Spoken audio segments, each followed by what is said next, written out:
Welcome to another BK Academy tutorial where we look at different elements of tour play and tournament play in detail to help you improve your game.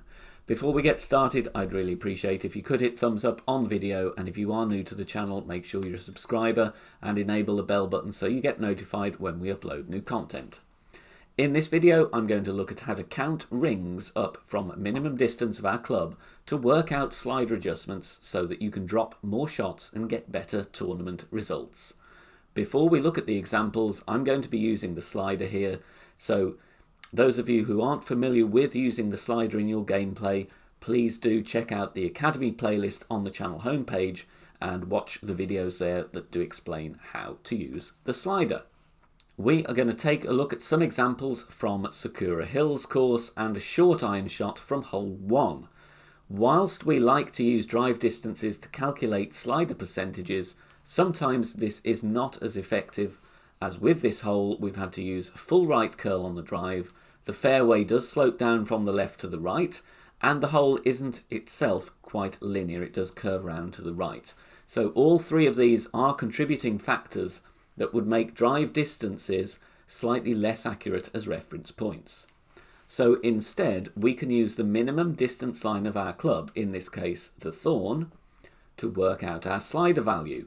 We do this by counting up the number of rings from minimum distance we are at for our intended landing position. Before we look at the first video, I'm going to talk through the method I use with some still images.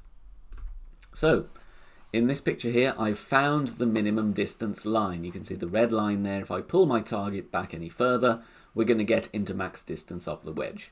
So there's the min line. Picture number 2.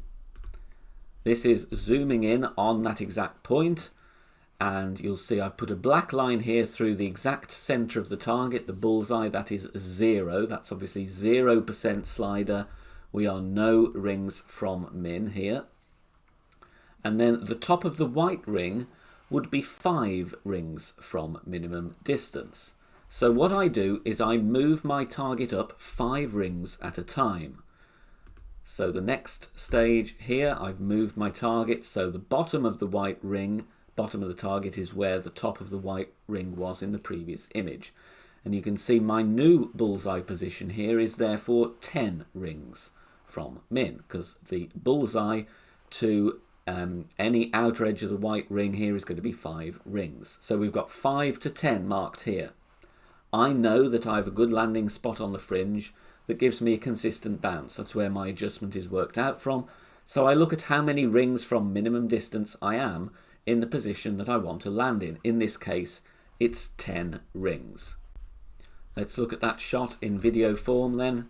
So we're finding min distance of the wedge, counting up from min. There's 5 and there's 10. I've got my position on the fringe. I do need to obviously aim more to the left, so I'm shifting across from right to left, but it's not affecting the distance from the min line because I'm going absolutely horizontally, adding my spin, and I'm playing this one 10% slider. Now the good thing with the thorn is that you can use, for the first 25% of your club range, you can use a 1-to-1 ratio. So 10 rings from the min line is going to equal 10% slider. I am also using elevation here, playing it 10% downhill, but regardless of elevation, the number of rings from min with the thorn is always going to equal the number of percent on the slider. So if I did 14 rings from min, I'd play it 14% slider. Here's a second example here. This is from Master Division this time, but the same method. There's min with the end bringer. I'm moving up 5, 6, 7, 8 rings. Here we're not a full set of 5 up, so I just go by feel and by eye, and it's another 3 rings from my initial 5 ring move. So this is 8% slider. Okay, we have tailwind here, maybe better margin for error, but again, I don't want to come in too hot, and I definitely don't want to come in short in line. So still I'm using the method, 8 rings, 8% slider, with of course my 10% downhill elevation as is needed with this shot. Hitting perfect, and you'll see again we are dead center here, dropping it for a very nice eagle straight at the pin. What if you were not using the thorn? Now, there are some excellent charts available to help you work out the relationship between rings and slider percentages for lots of different clubs. Very kindly created by Juan from Golf Clash Elite. So thank you very much for your time and effort into doing these. Much appreciated by the community. Let's have a look at the table, firstly for the thorn, which is what we've just been using. And as you can see, minimum distance to 25% slider. If I look a few rows down there, you'll see 4.9 rings equals 5% slider. So it's basically 1-on-1. 9.9 rings is 10% slider. Let's have a look at the sniper though. Now these tables have the slider percentages on the right hand side of each column and the number of rings on the left. To make it easier to remember, you can judge the slider percentage from a set number of rings from these tables too. So for the sniper, you can see here 2 rings is equal to 5%. Okay, it says 1.9, but really not going to cost us a shot with such a small margin. So therefore, you can work out 1 ring is on average 2.5% slider. And that's a general rule that I remember for the sniper. The same with the thorn, it's 1-on-1, and so on. You can have these different reference points for different clubs.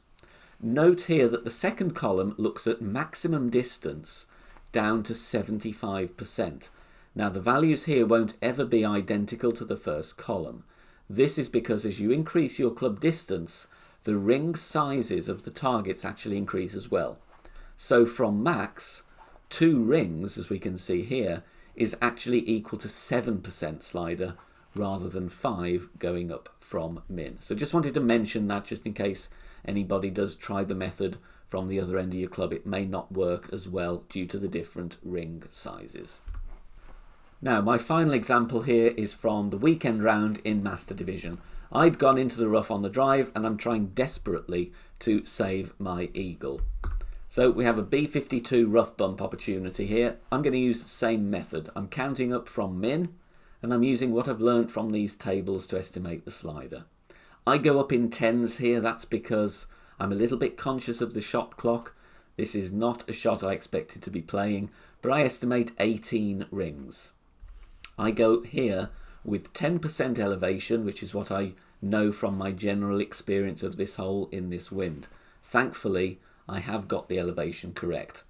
So I'm going to play this one 20% slider. Like I said, with the B52, I'm going to have to adjust a lot more rings. So that's why I go up in 10s, but you use whatever method is working for you, whether it's 5 at a time or 10 rings. You have to mix and match and work out what you think is the best.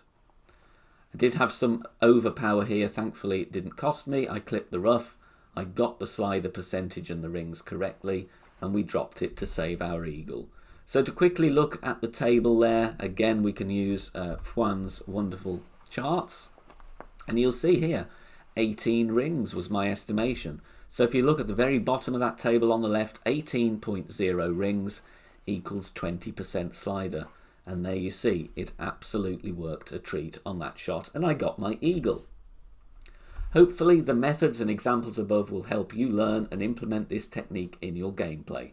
As the game becomes increasingly more competitive, I think we will see this method being used more and more to help us drop shots and therefore get those banners.